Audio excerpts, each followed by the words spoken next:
Tamam çıkarttım. Çıkarttım. Böyle biraz beklemek bari. Tamam.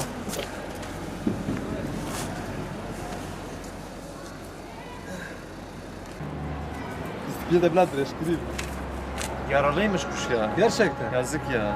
Tabii. Nereye takılmış, bir tellere falan takılmış. Yaralıymış kuş. Acil bir veterinere götürelim normal. Bak Veterinere kardeşim götürelim. bakın ya. Ya günahtır gerçekten ya. Bunu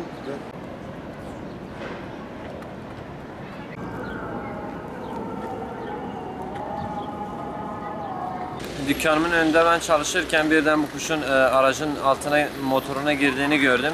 Çıkartmaya çalıştım. Çıkartırken de birden kuşun yaralı olduğunu gördüm.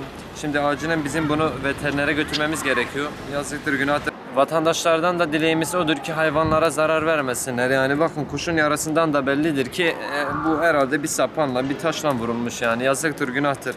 Bu tür olaylara izin vermeyelim yani.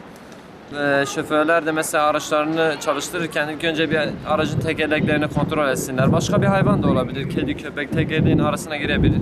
Hani dikkat edelim bu konularda.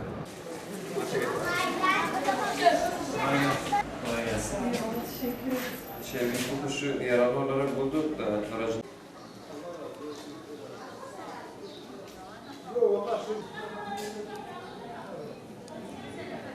selam söyle inşallah görüşürüz.